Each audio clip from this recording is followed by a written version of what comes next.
Alright guys, what is going on? It's Carnage Defense bringing you another video today, and in today's video we're going to talk about the Vortex Defender CCW versus the Holosun 407k/507k. The main reason why I wanted to talk about these two optics is they're right around the same price point, they have roughly the same features, and I think both of these are very good quality optics, and I think these two are very big competitors to each other, and we're going to talk about which one may be the better buy for you. I also want to note both guns I verified are clear before the time of this recording, so there is no loaded guns here that I'm using. These both are empty. Matter of fact, there's no magazines in them either. So before I really get into this video, I just want to note, very first thing, both of these optics are made in China. So we're going to go ahead and talk about the specs of these optics. So this optic here is the Vortex Defender CCW.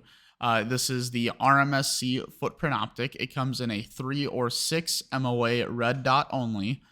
The Holosun 407k/507k is a 6 MOA or 2 MOA with a 32 MOA circle dot. This optic here, the 507k specifically, starts at like $295, ends at $320. The 407k starts at, I believe, $225 and ends at like $245. So it's safe to say $225 to $320 pretty much covers all the bases for this optic. I got this one on sale, the Vortex Defender CCW. I picked it up for $212 because they had a sale going. Holosun products rarely ever go on sale, so that is something to consider. I will give the slight advantage to Holosun on the reticle. I do like the fact that you can change the reticle on the 507. On the 407, you're kind of stuck with it, but I really do like the fact that there is a green or red dot option.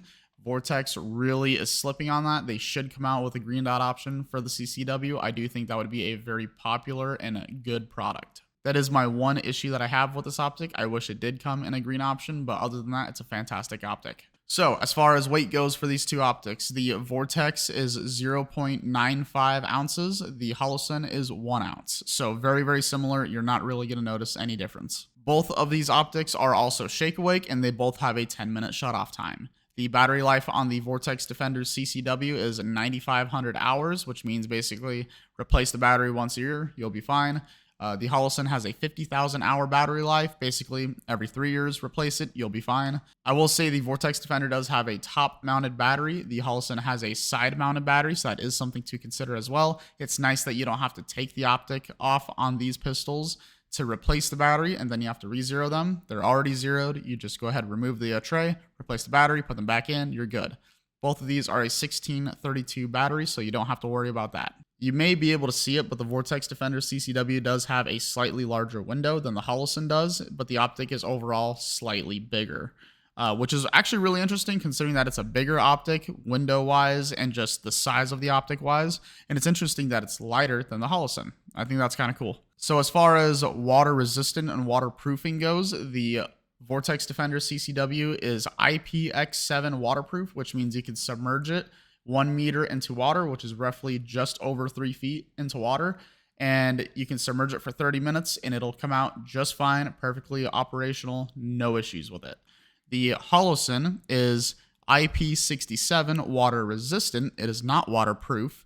You can submerge it in 3 feet of water for 30 minutes. There is a chance the optic may not work, not guaranteed, but it is water resistant. The Vortex Defender CCW has 8 brightness settings. The Holosun has 12 brightness settings, 10 of them daylight, 2 of them night vision. I will say in the package that both of these optics came in, the Vortex came with far more pieces, which I thought was pretty cool. It came with 6 packs of screws and a spacer and a Picatinny mount, which I think was pretty cool. The Holosun, which is slightly more expensive, only comes with 2 screws and the little tool to adjust windage and elevation. This one here also came with that same tool, but as far as what comes in the package goes, this one definitely takes the win. So we're going to go ahead and talk about warranty next. Obviously, the Vortex Defender will have the better warranty. People were notorious for running over their optic or intentionally breaking them, sending them to Vortex and getting a new one as a replacement. Vortex caught onto it eventually, so don't do that, but they have a no questions asked warranty on their optics, which I love. You can literally run it over if you wanted to, which I don't recommend, and they will replace it. The Holosun, if the glass cracks or if, you know, you drop the gun and it breaks, Holosun will not warranty it. They will only warranty a manufacturer defect. I think Vortex definitely takes the win as far as the warranty goes. They don't care how it broke, they will replace it. As far as footprint goes for these optics, the Vortex Defender is RMSC footprint. The Holosun is modified RMSC, which means if you have a regular RMSC gun, I'll use this Hellcat Pro as an example, you have to have an adapter plate for it to go on there. If you can see, there's an adapter plate on there. And on the Vortex Defender, you don't need that. In my opinion, more expensive optic, you have to have the adapter plate. I'm not a fan of that. I think the Vortex definitely wins. I also want to say both of these optics are 70-75 aluminum, so they're very high quality, very strong aluminum, so you don't have to worry about that. I am a big fan of what Vortex did overall. I really think this is a very stout optic for what you get for the price. Like I said, on average, $250 versus the Holosun, which is $225 up to $320. I think considering that this optic is cheaper than this 507 that I have, and it comes with far more, it's actually waterproof. Yes, the battery life kind of sucks. Yes, it isn't a green dot, but it's lighter. It's got a bigger window. It's, in my opinion, just a stronger, better unit for the price. The Holosun is definitely a very well-known brand, but so is Vortex. So I think that they both are really good quality options. Personally, if I had to pick between these two, I would personally go with a Vortex Defender CCW. I think for price to performance, this optic is very difficult to beat. Because, like I said, I picked it up for $212, and this optic here is over $100 more, and this is just a much better buy, and it comes with so much more, and it's sturdier, it has a better warranty. I mean, there's so many reasons why I would rather go with this than this. But if you're looking for a green dot optic, that's where Holosun takes the win. Vortex does not offer a green dot in the CCW, which I think if they did that, it would be a game changer. So in my opinion, I will be buying more of the Vortex Defender CCWs. I really do like this optic. I've shot it. It performs great. It was zeroed very quickly.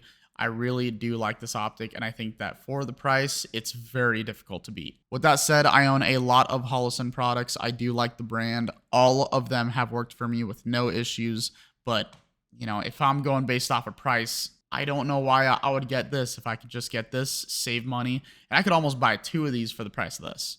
So with that said, let me know which one you would get out of the Vortex Defender CCW versus the Holosun 407k/507k. I'm a big fan of both of these optics. I run both, obviously. This is my everyday carry. I have a Holosun 507k in a green dot. This is my wife's everyday carry. It is a Vortex Defender CCW with 3 MOA red dot, and we like both of these optics. They both perform great.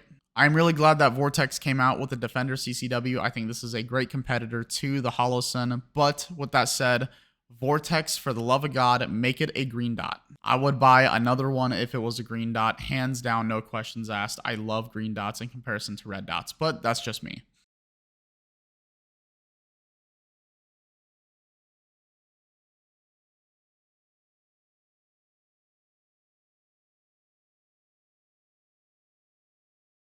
But yeah, that pretty much concludes today's video. Let me know which one you guys would get. Thank you guys for watching. I greatly appreciate it, and I'll see you guys in the next one.